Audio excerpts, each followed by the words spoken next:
كن بهذا العصر من أعلامه، كن بهذا العصر من أعلامه.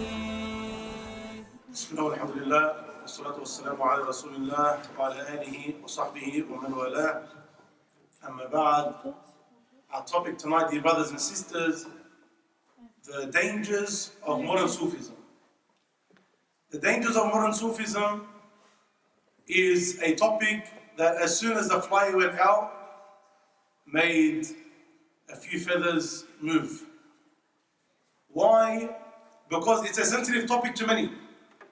A sensitive topic to people who have not understood the severity of Sufism and its dangers. It's a sensitive topic of those who have been misguided and fooled by those that I know that attribute themselves to Sufism. It was sensitive to those who are in between, who they're like us and they're like them and they're like everyone, and they think that everyone should be nice and happy, and it's all about any balloons and bunny rabbits and why can't we all just get along and be one. And unfortunately, for these very reasons, it's important to talk about these issues. Not just to do with the Sufiya, but to do with anyone who is in direct opposition to the teachings of the Quran and the Sunnah.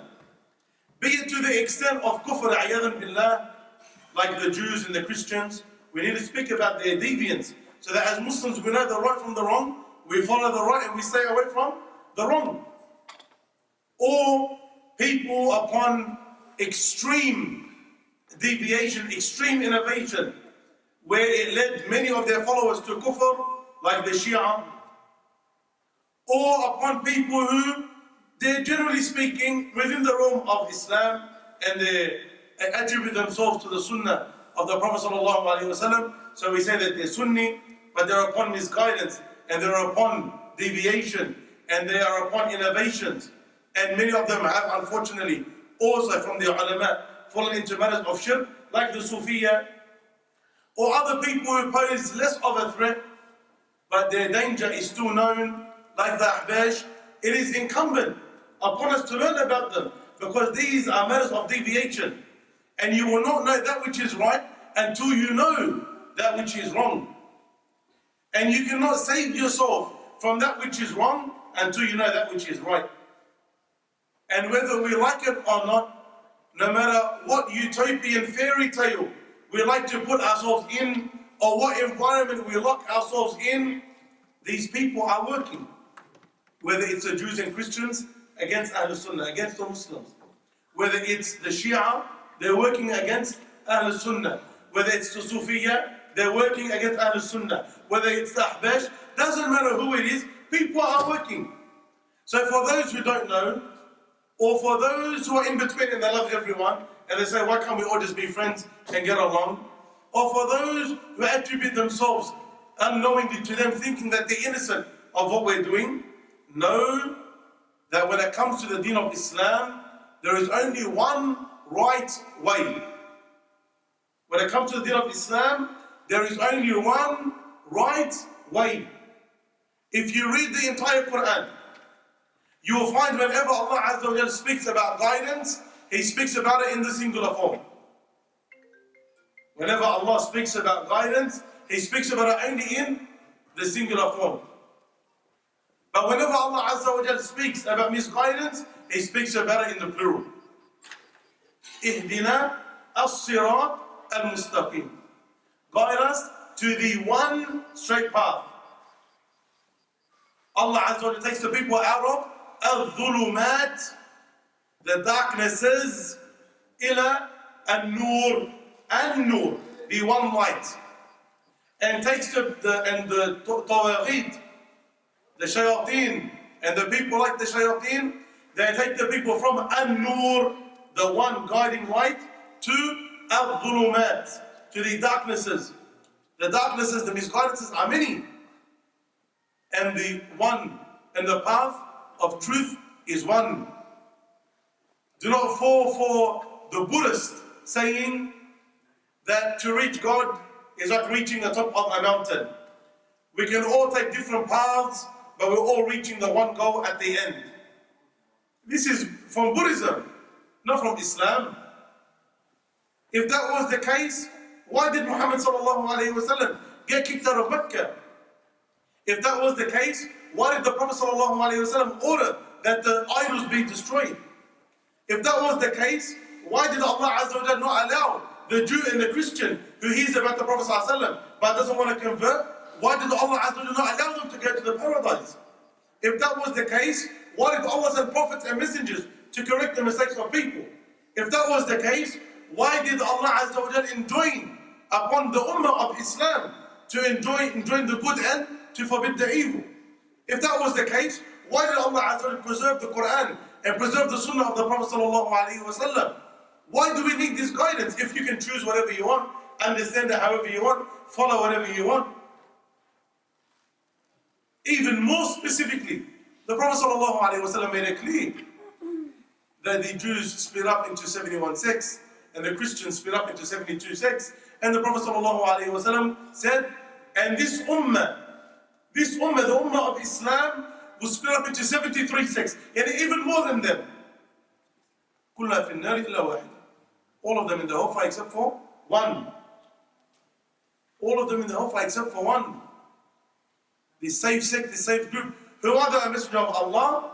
Those who are upon what I and my companions are upon. This is why we preach what we preach. This is why we call to what we call to. And this is why we want what we want of. Because the deen is not up to us to pick and choose what we like, what we want, how we want it. Rather, the deen is there for us to submit. And Islam, Aslama, to submit. We submit to what? To the Quran and to the Sunnah as understood by the companions of the Prophet ﷺ. As for a person to bring about this deen or to follow this deen in a way that suits his whims and desires, then this is rejected. There is only one way, one correct path, one message the Prophet ﷺ was told by Allah Azza wa Jal, and that is the path that we are hopefully ask Allah Azza wa Jal to live and to die upon. And the other paths are that which we are commanded to warn against and stay away from. Some introductory points before we get into some of the dangers of the modern Sufiya. Why this topic? On top of what I mentioned already about the importance of learning the principles and the ways in the Aqeedah of Al-Sunnah wal Jama'ah, the people of the Sunnah and those who are congregated upon that Sunnah. Also, we have now a revived effort to push the way of the Sufiya.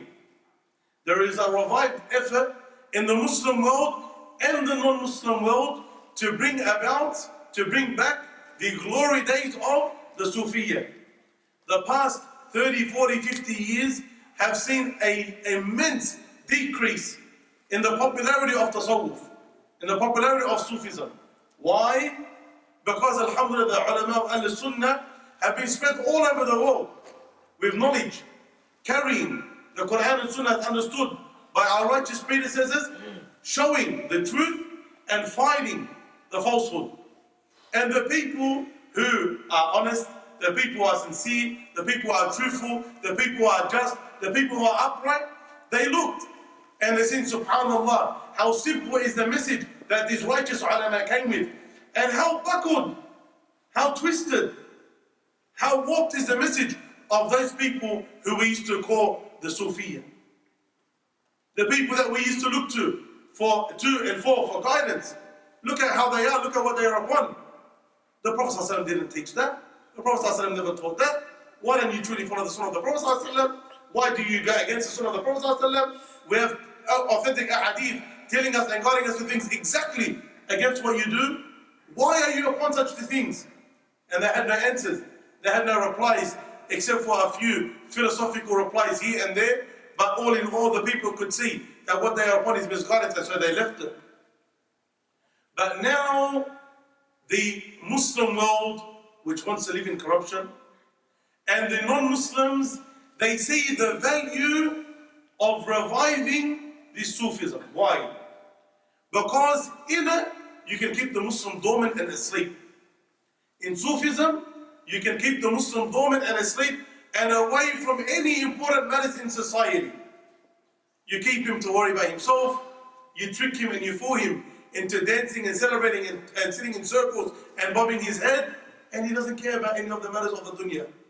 And that allows the corrupt leaders to do what they want with the Muslims, and it allows the non-Muslims to do what they want with the Muslims, and there are no consequences whatsoever. Why? Because the Muslims remain asleep. And even in Australia, we have a revived effort. We have a revived effort to push a lot of these people who are returning back now from places like Yemen, like Dar al-Mustafa, which is a famous Sufi madrasa, and you could call it like a university. Many of them are coming back now, and they're preaching, and they're open, and they're known, and they're spreading. And people, because of their innocence, they're looking, and they're like, mashallah, this is a nice sheikh. They're building masajid, and Muslims are going, a general Muslim, normal Muslim. He's not a Sufi, he doesn't know what the tasawwuf is, or anything. And what the Muslims are building a masjid, so they're sitting at the flyer, Assalamu alaikum, they've only got a few $100,000 left, let's push. Assalamu alaikum, big beautiful masjid. MashaAllah, can't wait for it to open. It's close to my house, let's push to collect. And these people are upon misguidance, but the general Muslim doesn't know. And so he's supporting financially and with his attendance, and they don't know the misguidance that they're upon.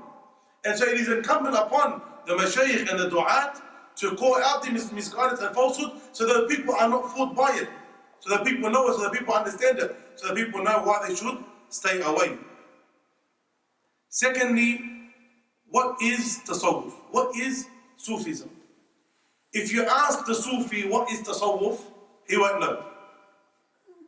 If you ask the Sufi what is tasawwuf, he won't know. Why?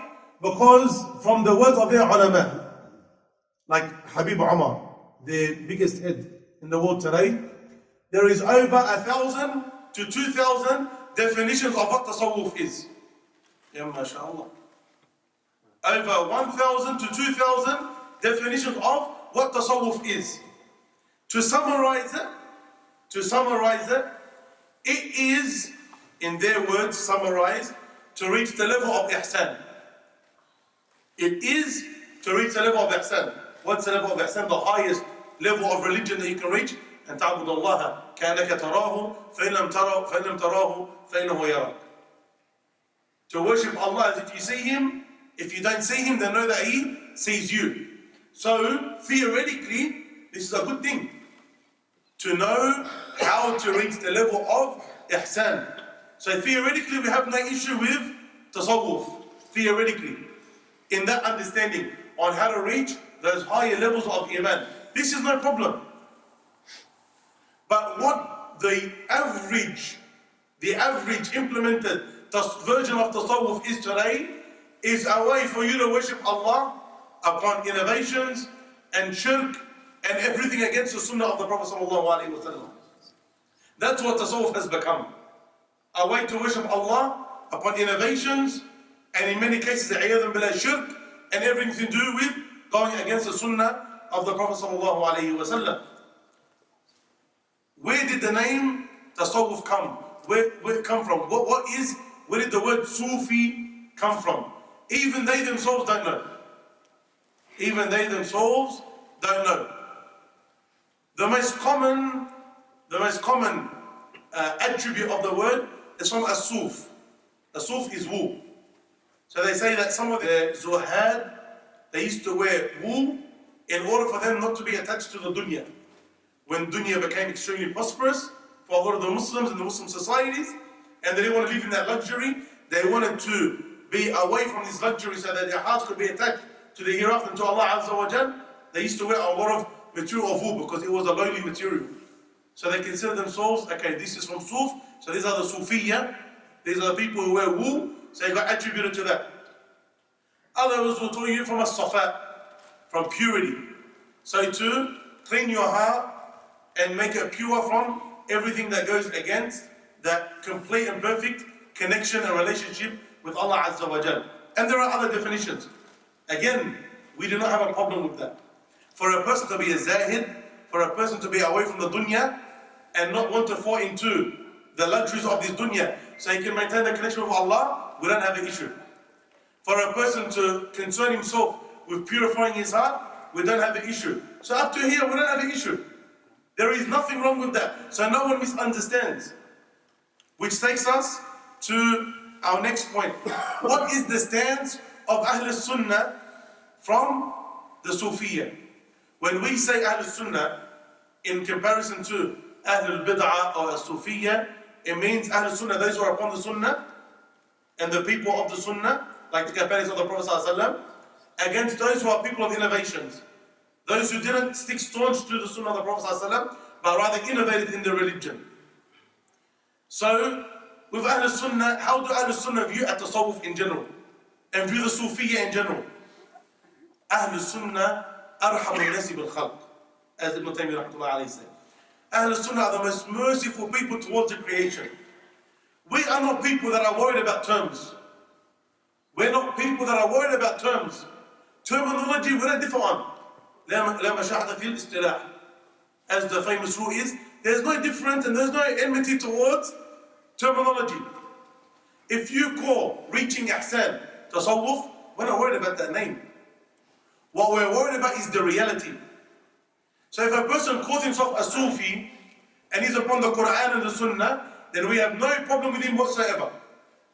But if a person calls himself a Sufi and he's upon bid'ah, he's upon innovations, he's upon calling other than Allah Azza wa Jal, slaughtering for other than Allah Azza wa Jal, walking around the graves for barakah, taking the dirt of the grave and wiping on himself, drinking ayadan billah and wiping on himself the urine in the faces of some of his mashayikh, then we have a massive problem with this. We have a massive problem with this. No matter what you call yourself. You could call yourself Ahl Sunnah wal Jama'ah. We call ourselves Ahl Sunnah wal Jama'ah, as attributed to the companions of the Prophet sallallahu alaihi wasallam. The Ahbash also call themselves Ahl Sunnah wal Jama'ah. It's not a matter of the names. If we call ourselves Ahl Sunnah wal Jama'ah, but we don't implement the teachings of Ahl Sunnah wal Jama'ah, and we don't have the principles of Ahl Sunnah wal Jama'ah, then it means we're not Ahl Sunnah wal Jama'ah, even if we call ourselves that 100 times. The Ahbash, they can call themselves Ahl Sunnah wal Jama'ah, but if they're not upon the people of the Sunnah and their congregation, if they're not upon what they are upon, then they can't be Ahl Sunnah wal Jama'ah. Same thing with the word Sufi. If they use the word Sufi to mean a person who works on his nafs, works on his heart, worships Allah Azza wa Jal according to the Quran and the Sunnah, and stays away from innovations, then we have no problem with this person whatsoever. But when a person comes and he calls himself a Sufi with his innovations and the shirkiyat and going into the Sunnah of the Prophet ﷺ, this is what we have a problem with. And that goes for the ulama. When the Sufiya talk about, for example, Al-Junayd. Al-Junayd for Ahl Sunnah is a alim from the ulama. For them he's one of the heads, one of the founders of a tasawwuf. Al-Hasan al-Basri, Ibrahim ibn Adham. These are ulama, we consider of Ahl Sunnah. They were zuhad, they were ubbad, and they were ulama. They didn't do the innovations. They didn't do the shirkiyat. These are ulama. And those who came after them, the same thing. If they are upon the Sunnah, whether they're called Sufi or not, we don't have a problem. If they're upon the Sunnah. But if they're upon bid'ah and innovation, this is bid'ah, innovations, or shirk, polytheism, this is when we have a problem. Is there a difference? We call this talk the dangers of modern Sufism. Is there a difference between modern Sufism and Sufism of previous times? Not necessarily. There is no set or necessary difference between the Sufism of today and the Sufism of yesterday. Why did we then choose the name of modern Sufism? Because unfortunately, we didn't want anyone to think that we're against the good aspect of tasawwuf. If a person has the good aspect of tasawwuf, like what was in the past, then we have no issue. We have no issue. If a person was bad in the past and he called himself a Sufi, then we have a problem. As we said, there were ulama like Al-Hasan al-Basri and Ibrahim ibn Adham, who were ulama, Rabbaniyin, upon the Sunnah of the Prophet ﷺ, and they were good. And there were also others who attributed themselves to the Sufiya, who used to openly promote drinking alcohol. Like drinking alcohol brings about this good feeling of love for Allah Azza wa Jal. Just like there are ulama like Abdul Qadir al-Jailani upon the Sunnah and Aqidah of the Prophet sallallahu alaihi wasallam. There are other ulama from the Sufiya or that attribute themselves to Tasawwuf who would say we reached a level where we don't have to pray anymore. وَعَبُدْ رَبَّكَ حَتَّى يَأْتِيَكَ الْيَقِينَ. Worship your Lord until yaqeen, until certainty comes to you. And we've reached that level. So we don't have to pray anymore. Yeah, subhanAllah, he's talking about death. And the Prophet ﷺ prayed. And you were not better than the Prophet ﷺ. And Abu Bakr and Umar prayed. And the Sahaba ajma'in, they prayed until they died. And you say, like, you've reached a level where you don't have to pray anymore. And again, today we have the same, but they're very small in number. There are some of those who attribute themselves to the Sufiya or to Tasawwuf in general who are extremely small in number. I've only met one of them in my life. Of course, I haven't traveled the world extensively, and I'm not a person who has met 3 billion people. But in my dealings with whatever country I was in, there was only one man from Kashmir, an old man from Kashmir. And he was a scholar from there, and he was upon the Tasawwuf, that Tasawwuf is Zuhud and Ibadah, which we don't have a problem with. But he wouldn't do any innovations. There was no such thing with him called innovations. As for the others, and we've met many. From amongst the funniest of them is a man who locked himself in his room, and my friend was there, and he said, "Where's the Shaykh going?" We came to meet him, and he said he's going to do Umrah. Now, these people are around, and they go and they come to Umrah in their room, mashallah, and he's having an nap, and the people are loving him. Yani, the general Sufi today, this is what he's upon. He's upon these innovations and upon the shirkiyat, ayyadan billah. One new aspect of the Sufiya that wasn't around previously is that the Sufiya now are used for those who want Islam to be promoted as progressive. This is always the group of Muslims that they choose. The Sufiya, in order to appear progressive. Why? Because with the Tasawwuf, you don't have to be strict. You don't have to be black and white. You don't have to be just Quran and Sunnah. Yani there's room to move. You don't have to take all of the rulings so literally. They told you we're forgetting about the spiritual aspect of Islam. And that's what we want. We want the spiritual aspect of Islam. And so the Muslim and the non-Muslim governments, they are using the Sufiya today in order to reform Islam. And so if you look at most of the universities, whether in the Muslim world or the non-Muslim world, who are the heads of it? The Sufiya. And what do they preach? They preach almost everything except Islam. The student, when you talk to him that leaves there at the end of the 4 or 5 years that he studied, and ask him, tell me what Islam is.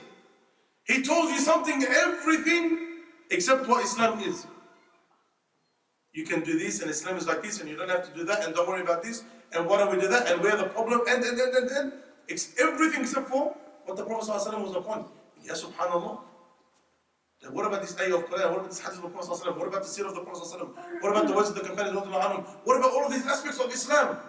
They're not important. That's not how we have to be. We have to review Islam.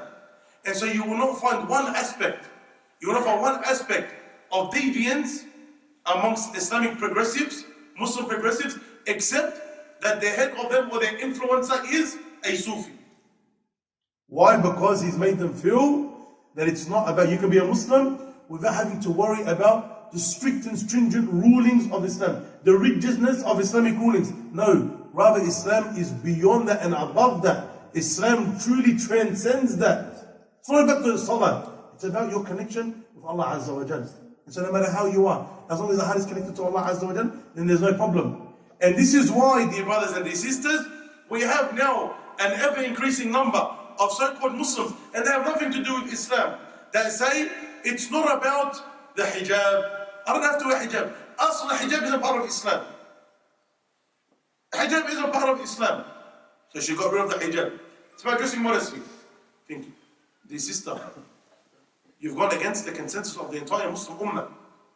And the ones who go against the consensus of the Muslim Ummah, who make something clearly halal haram, or clearly haram halal, this is kufr.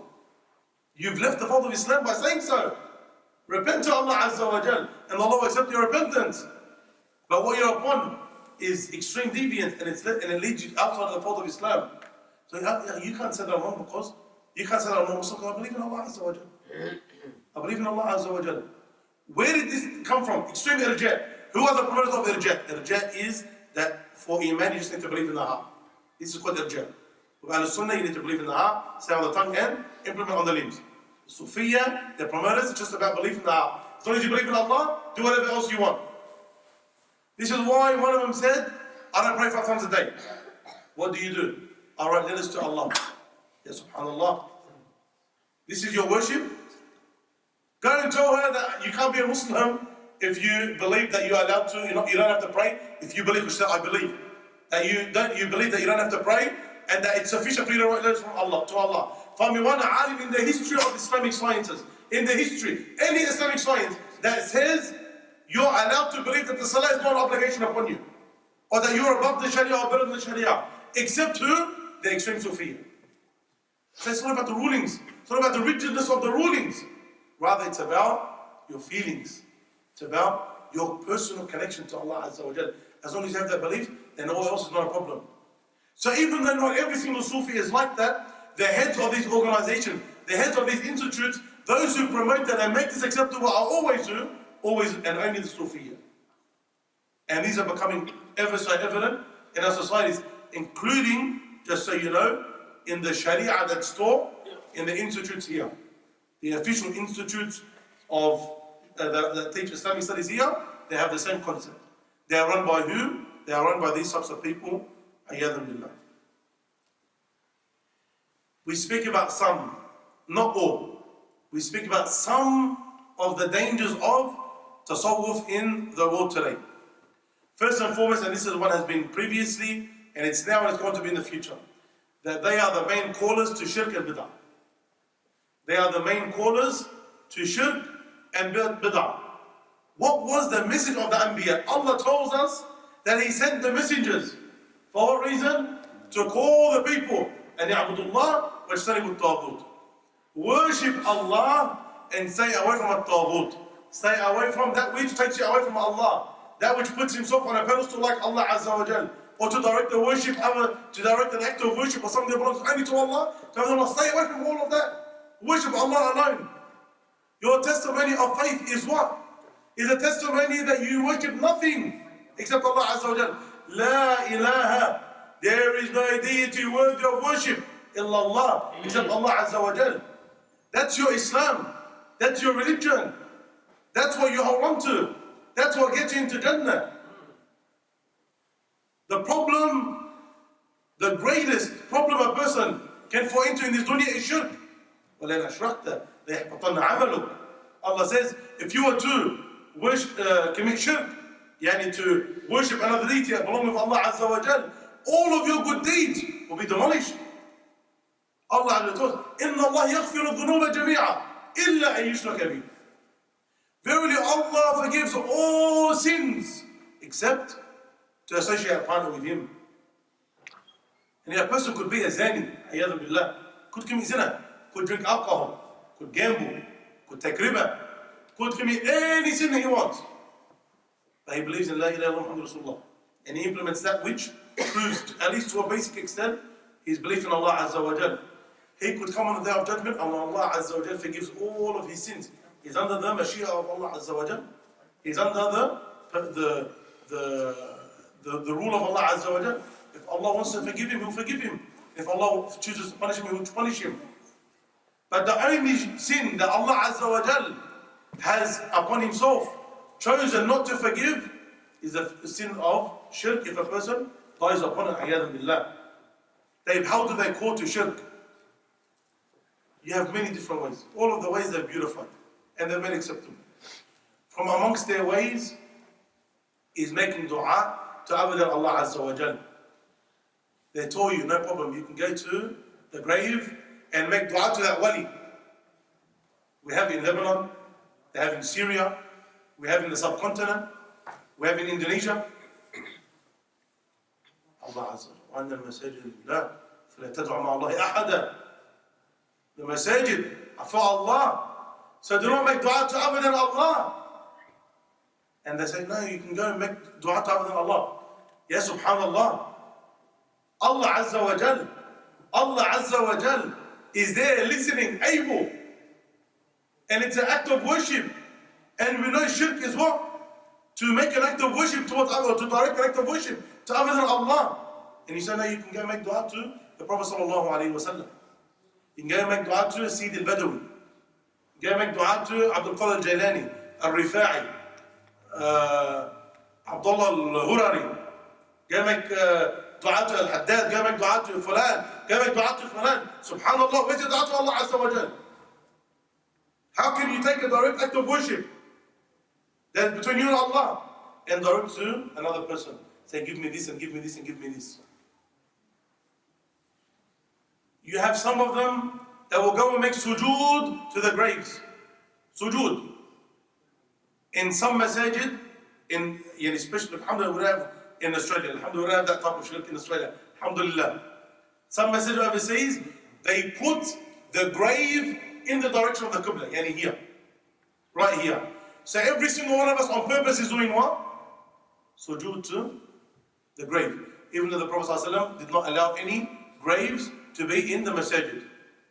And the only reason the grave of the Prophet ﷺ is in the masjid of the Prophet ﷺ is because the Prophet are buried where they died, and he died in the house of Aisha radiallahu anha, and when they expanded, they had no choice except to expand to the extent where the masjid came into, the grave came into the masjid. And the way it is that you can't pray directed towards it. So there's an order for you not to have any graves in the masjid. For you not to have any graves in the masjid. And they'll put the masjid right there in front of you. Look to the extent that Allah teaches us not to do any shirk. Even if it's in form. Even if it just looks like shirk. When we pray janazah, where do we put the body? Where do we put the body when we pray janazah? In front of us. How do we pray janazah? Standing. Do we do any ruku or sujood? Why? One of the main reasons is that so it doesn't even look like we're doing any shirk. When we get to the cemetery, are we allowed to, are we meant to pray in the cemetery? We're not meant to pray. Why? Why are we meant to pray in the cemetery? So it doesn't even look like you're committing shirk because there are graves there. There are people, there are tombstones there. So it doesn't even look like we're praying towards them. And if we pray janazah at the cemetery, then again, we pray standing up, no ruku' no sujood. And you see them, and the videos are there. Their biggest mashayikh from the Naqshbandi tariqah and others, their biggest mashayikh, they are there crying at the grave and kissing it and making dua and asking them to forgive their sins. Please forgive my sins. Ya subhanallah. Go look at how many of them are around, where they go and the women go there and say, bless me with a child. Forgetting Allah is al-Razzaq. Bless me with a child, bless me with a child. Ya Hussein, for example. Ya subhanallah. This person brings you a child and Allah tells you nothing benefits or nothing harms except for him. Ya subhanallah. You see them, some of them, they're scared.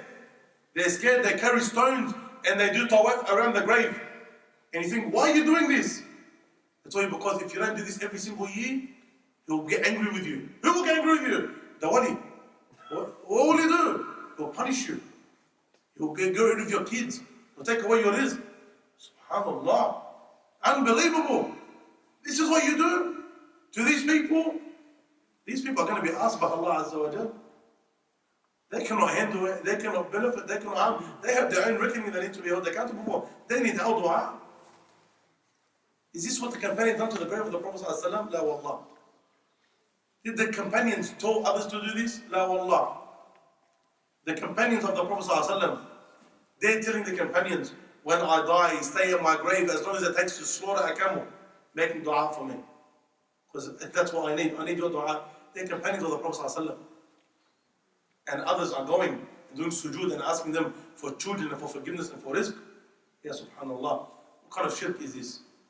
Then on top of that, it's got to an extent where they've put the ruler on the same level as Allah Azza wa Jal.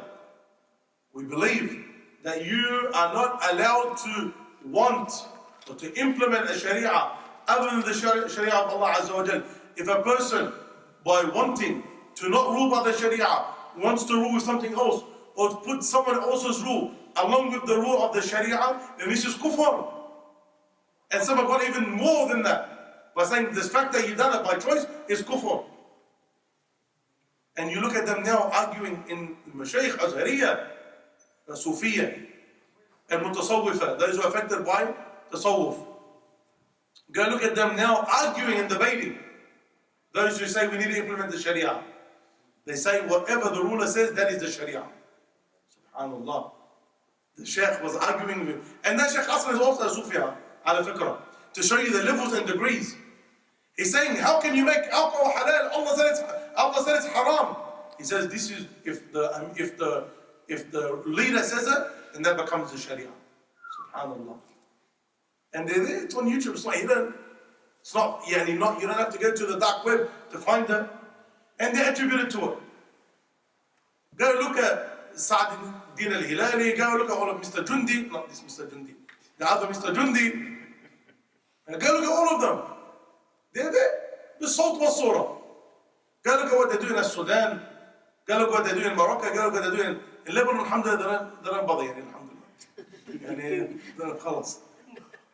They've given up on the wali and everything to do with the wali. Unfortunately. In Egypt, what they're doing, shirk, shirk, and innovations, bid'ah. The main callers to innovation, unfortunately, the Sufi. Hum. If not the Sufi directly, those affected by Sufism. The Mawlid is coming out. Who are the ones that want to do the Mawlid? The Sufiya. Who are the ones fighting for the Mawlid? The Sufiya. Who are the ones renting out the parks? The Sufiya. When a person dies, I've got to send a video from Rookwood. Subhanallah. Person dies, you're meant to go and remember death. What are they doing? Singing and dancing with instruments. Singing, you think, subhanallah, this is happening. What's wrong with you people? What sunnah is this? Singing and dancing. Not like the Christians where they, put a soft, slow song and remember that person. No. Singing and dancing and doing dhikr there. Walking to the grave. The Hijri calendar. At the end, when the new Hijri calendar comes, we do another Mawlid. These people love dancing, they love singing. That's why the Salaf used to say, the singing, like even the Anashid, they would say, the singing is a trait of Ahlul Bidah. Why? Because they forget the Quran, they forget the Sunnah, they forget Alam, all they worry about singing and dancing. One of my favorite videos, I remember all the way from Egypt. There was a Sufi, and they're doing the halaqah dhikr in the masjid, men and women. And the journalist, and she's mutabarrijah, she's beautified, she's not like religious. She goes to the Shaykh, but isn't it not allowed in the Sharia for the men and women to be together? And he goes, we're not together physically, we're together spiritually. And even she looked at him like, this guy's right. But this is all about singing and dancing. This is what they do. This is what they do. This is what they're known for. Sometimes you get sick of listening to 2GB in the car, and so you want to put on an Islamic radio station. You just want to hear some Quran. SubhanAllah, you're sick of radio, you just want to hear some Quran. So you put on 92.1 FM, and they say they're the real Sufis, but they say we're the real Sufis. They kafir everyone else and say we're the real ones. You put on 92.1 FM, the music that comes on, you think, don't stop. You go back to 2GB because it's less music. And subhanAllah. And you're like, where's your Quran? Where's your attachment to Allah? Where's your lessons? There's 3 minutes of a lesson and then 30 minutes of a song. And then 1 minute of Quran and then, khalas. It's all about singing and dancing and aflam.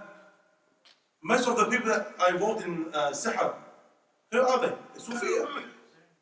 Either one is a big Sufi sheikh, but if you want, he'll do you a katiba. You want to marry that girl? No. $500, you marry her, inshallah. He doesn't say inshallah, he just says you marry her. Gives you a paper, ruh. Go open it up. When we were younger, most of our parents didn't know. So the Sufi sheikh gave them a little hijab, little thing for protection. When we got older and we start learning about shirk and tawheed, like, now we've got to open up this stuff. We've got to see what it is. This big Sufi sheikh, we want to see what it is. Open it up, this is from the sheikh. Stars and numbers and letters and names, things you can't read, and ayah of Quran with something in between. SubhanAllah, what's going on here? I thought this person was meant to be a shaykh and a wali, and this is what he's doing. And the thing is, not one or two people. This is what's norm. This is what's norm. This is that in that area, in that area, in that country, they're the same people. They promote the innovations. If you love the sunnah of the Prophet ﷺ, if you love the Prophet ﷺ, you stick to his sunnah. The Prophet ﷺ said, do this, you do that. The Prophet ﷺ said, stay away from that, you stay away from that. Khalas, done, finished. When they celebrate the birth of the Prophet ﷺ, what are they celebrating for? Because our love for the Prophet ﷺ. Habibi, your love for the Prophet ﷺ is not more than the love of Abu Bakr radiallahu anhu. Is that what Abu Bakr done?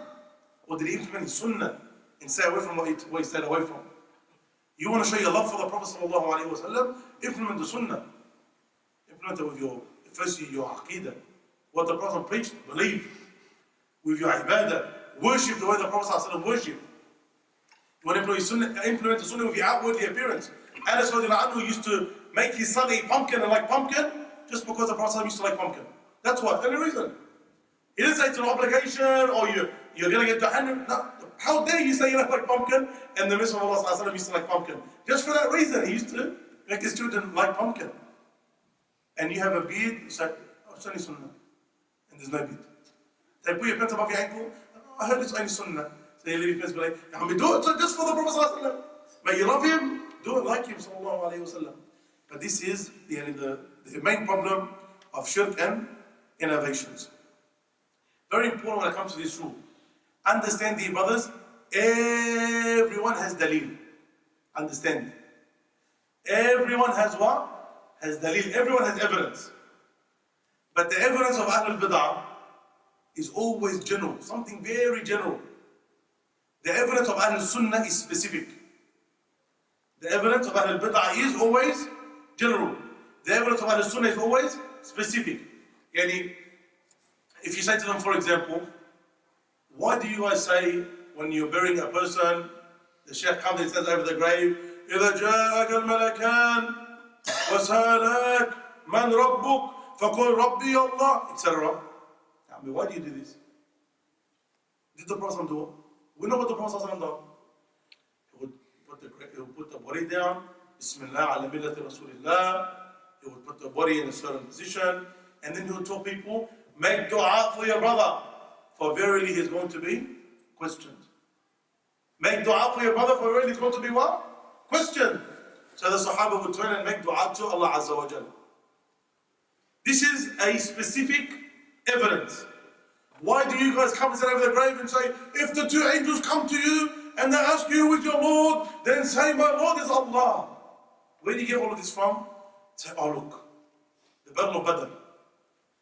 Look where they took us to, the Battle of Badr. When the war was over, the Prophet ﷺ called out, O disbelievers, verily we have seen the promise of our Lord come true. Have you seen the promise of your Lord come true? The companions looked at the Prophet ﷺ and said, Ya Rasulullah, do they hear us? And he ﷺ replied, they hear us just like you hear us. The only difference is that they cannot reply. That's the evidence. That's the evidence. What's the evidence? That the kuffar the dead can hear us. Who said the dead can hear us? Is that our question? Our question is, why do you say on top of the grave if the angels come to you? Where's the evidence for that? That evidence. La Habibi. That's evidence that the dead can hear us. Did the Prophet ﷺ bury the people? Yes or no? Yes. Did the Prophet sit over the grave and say, if the angels come to you, then say, my Lord is Allah, yes or no? So then ask, what should we do? What the Prophet ﷺ done or what someone told us what we should do because of that he. SubhanAllah, imagine it was that easy. I mean, do whatever you want. And exactly like the Christians. Exactly. Do whatever you want, because don't worry, when you die, we're going to read Surah Yasin for you. And we're going to hire someone, give them $100, who'll read the whole Quran for you. And I'm going to remind you, when you die, just in case you forget, I'm going to remind you that if the angels come, like a sick, like an exam, then don't worry, just say that Allah is my Lord, and Islam is my religion, and Muhammad Sallallahu Alaihi Wasallam is my Prophet. This is what the Prophet Sallallahu Alaihi Wasallam done. This is how Islam is. Stick to the Sunnah of the Prophet Sallallahu Alaihi Wasallam. How beautiful is the Sunnah of the Prophet Sallallahu Alaihi Wasallam. How clear is the Prophet Sallallahu Alaihi Wasallam Sunnah. How beautiful is our religion that Allah completed it and perfected it for us. How beautiful is our religion that it's perfected and it's preserved for us. But they're the main promoters of shirk and bid'ah. B, it's core to leave the proper understanding of Islam, such as leaving the rulings and focusing only on the metaphysical.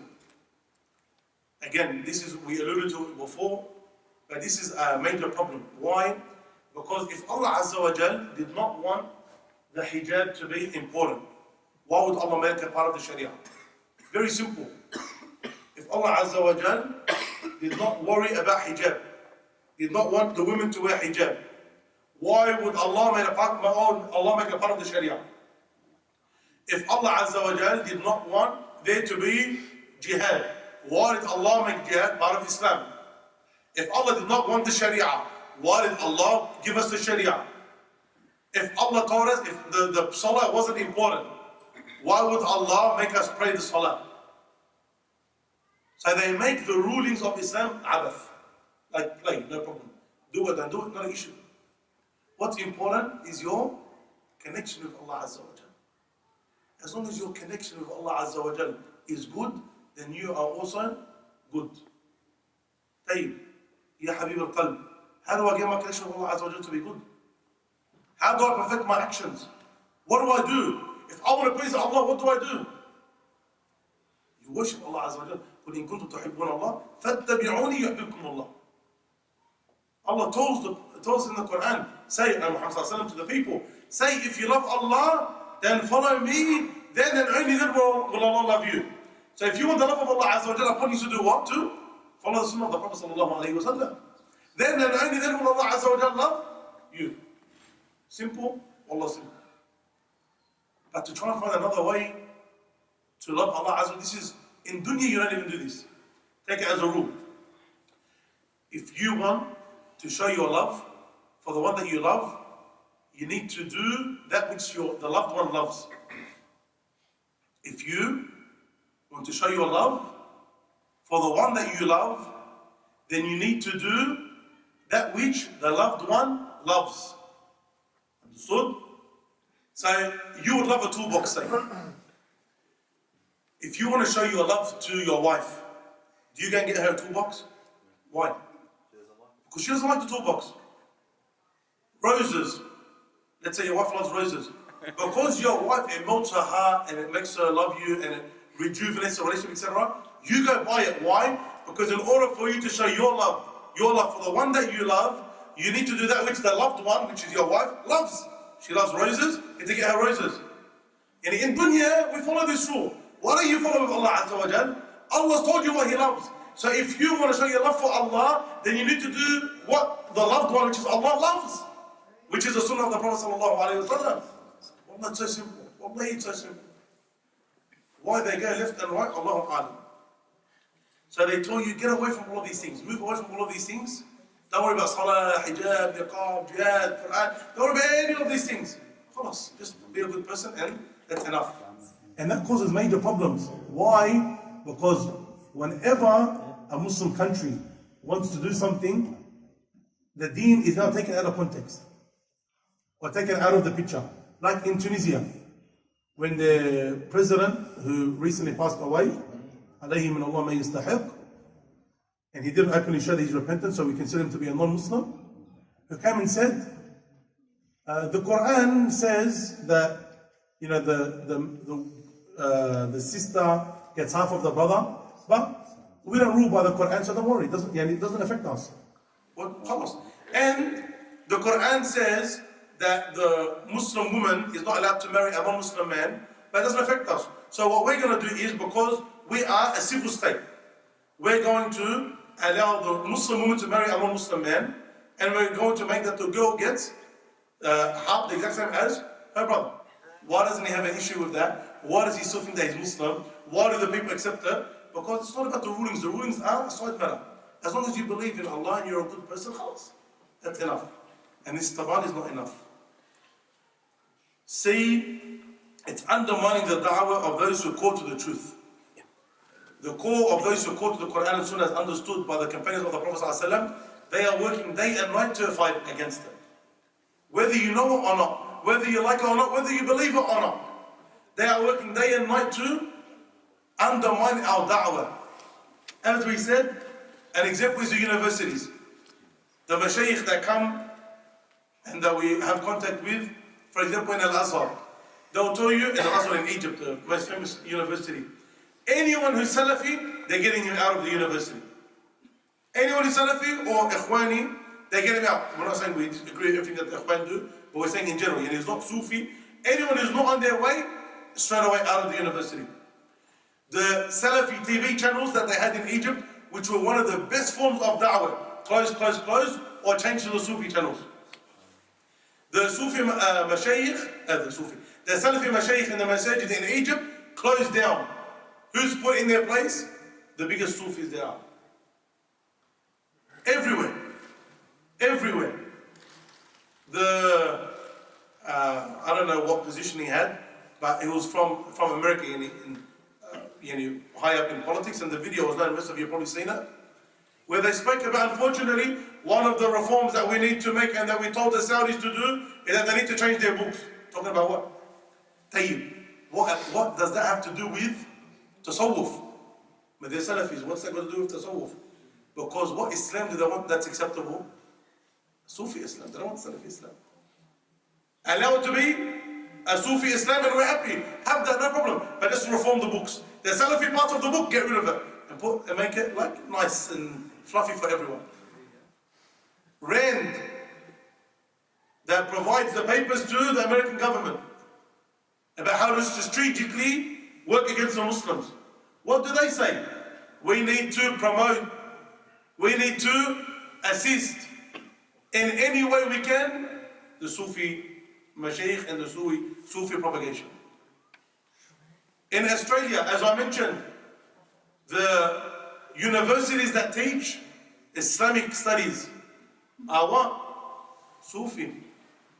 Why? So when you go there and you study, what are you coming out at the end? Quran, Sunnah, Tatbiq, Da'wah, implementation? Or, Islam is like completely different to what I knew. And they get left with no Islam Aslan. Or very little of it. Their pamphlets, their centers, their masajid, all of it is doing what? Just like we're talking, they're also talking. Recently they had a big conference, and it was all about exactly what we're saying now, but for them a whole conference of the same thing. What's the true Sufism, why we're bad, etc., etc., etc. They done it. There was a big gathering of the world Sufis, the head of the world Sufis, in Shishan, in Chechnya. Supported by who? Of course, the Russian government. The whole purpose of was what? Promoting Sufism in the world and how they can get rid of our da'wah. So for people to think that, wallah, whether anyone's talking and then I talk, mashallah, that we're sitting down in the masjid doing dhikr Allah, no, their plan is much bigger than that. And their God is much bigger than that. And we need to be aware of that. It's fake claim to spirituality that no one else offers. This is also very important. Part of their dangers is that they make it that the only ones who are connected to Islam spiritually is them. They're the only ones that are spiritual. And if you want that true feeling of Islam, if you want that true inner peace, that true iman, then the only way you're going to reach it is through their way. Even just before I came, I got a message on my Facebook, an inbox, but alhamdulillah, with a lot of respect, they said, dear brother, don't talk about tasawwuf until you feel what they feel. Don't talk about it until you feel what they feel. The reason you're against it is because you haven't felt what they feel. Yani, you're Zbeli, sit down, and the only reason that you're against Sufism is because you don't know the spiritual feeling that they feel, this iman that they feel, the clouds that they walk on. You don't know what that feeling is like. So that's why you're wrong. That's why you don't know. And this is one of the games that they play. My friend's mother-in-law, Abdurrahman, her name is in Turkey. My friend's mother-in-law, she is addicted to this lady. And they hear a lot of funny things from them, things that don't make sense. But when my friend says to his mother-in-law, "Hey, look, isn't that wrong?" She says, "It's just that, it's not that it's wrong, it's just that I haven't understood it yet, because I'm not at that level." Yes, subhanAllah. And the Quran's there, the Sunnah's there. The Quran is there, the Sunnah is there. Allah bring down the Sunnah and the Quran, the Sunnah, for only this much of people to understand. And they can change the Sharia, they can do things which are wrong. Because they're special, they reach a different level of Iman. They're on a way that we can never get to. And so a lot of people follow them. Because they'll be like, "I don't understand what he's saying, but that must be because he's such amazing." Like the Christians when they speak in tongues. When they come and they speak that funny language and no one understands, people look at them like, "Maybe something's wrong with him." No. He's got the Spirit. And it says the Spirit talking. Same thing here. If you read the books of our ulama, go read the books of Ibn Taymiyyah, rahmatullah alayhi. Go read his book Al-Ubudiyya. Once many years ago, I went from one of the shaykh, the book Al-Ubudiyya. Go read that book. Go read the books of Ibn Qayyim, rahmatullah alayhi. Go read their books. All of it is about tazkiyat and nafs. All of it is about purity of the heart. All about the sweetness of faith. All of it is about these things. To the extent that the Sufis actually came out with a report saying that Ibn Taymiyyah was a Sufi. To that extent, the one who fought bid'ah his whole life and fought shirk his whole life, and that the average some Sufi make takfir on, they bring out a report saying Ibn Taymiyyah was a Sufi. Why? Because he speaks about a lot of these matters to do with the purity of the heart. Our da'wah is not against the purity of the heart, and of course for the purity of the heart, but upon the Quran and the Sunnah of the Prophet ﷺ. Sorry, I'm going through a little bit quick because, mashallah, we've taken a lot of time. They're a gateway to Tashayyu' and Zandaqa. The Sufiya are the gateway for people to become Shia. They're the gateway. Whenever the Shia want to attack a place with their words and make the people Shia, firstly what do? They bring in the Sufis. Because the Sufis are the halfway mark between us and the Shia. They say, for example, you guys do Mawlid, the celebration of the birthday, for example, for Sayyid al-Badawi. Sayyid al-Badawi to them is bigger alim. You guys do Mawlid for Sayyid al-Badawi. Tayyib. Do Mawlid for Sayyid al-Badawi, no problem. But who's better in the eyes of Allah? Sayyid al-Badawi or al-Hussein? Who's better? Al-Hussein's better. So they say, we'll make, no problem. Keep doing the Sufis. Keep doing Sayyid al-Badawi's Mawlid, but also increase on it, what? Mawlid or the Ashura for Al-Hussein. So do the Mawlid, but also now do this. Until later on down the track, then they send their mashaykh and they send their money and they send their mut'ah, and then the place becomes Shia. But who was the halfway mark between us and them? The Sufiya. They send them in first, then they go in after.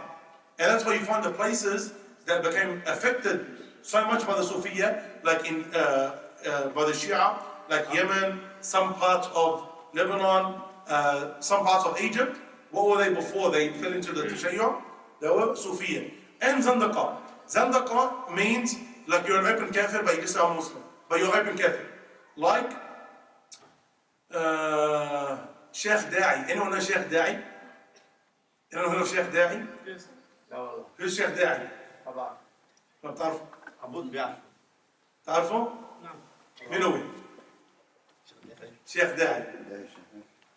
He is, because there's little kids here, he is the Sheikh and Da'i, but his name is Da'i. There's not a Sheikh and not a Da'i. Da'i to Jahannam, a'yadu billah.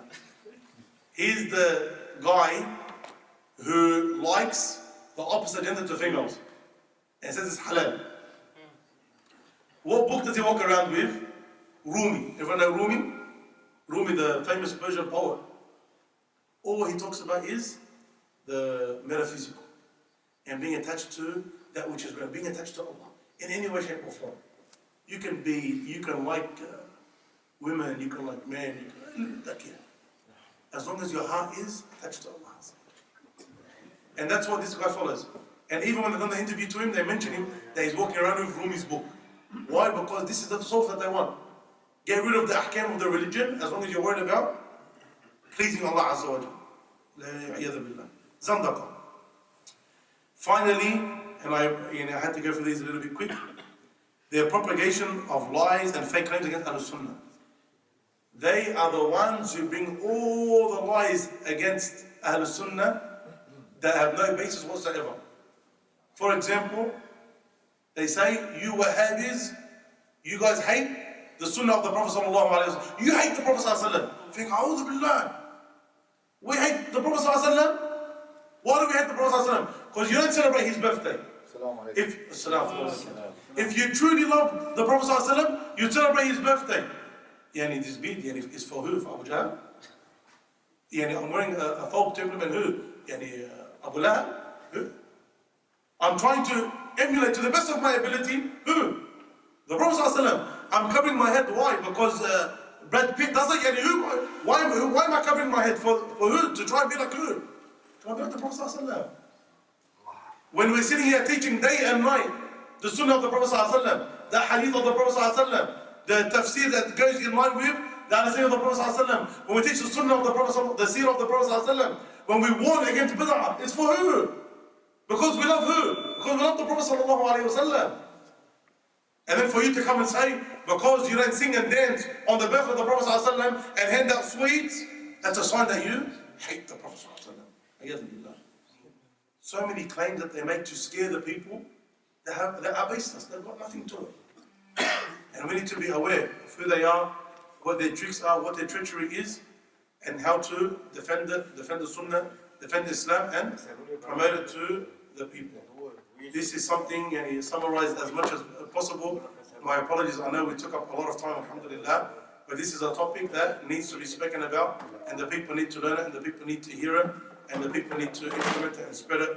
Wallahu a'lam, sallallahu Muhammad wa ala ali Muhammad wa sahbihi ajma'in, wa jazakumullahu khairan.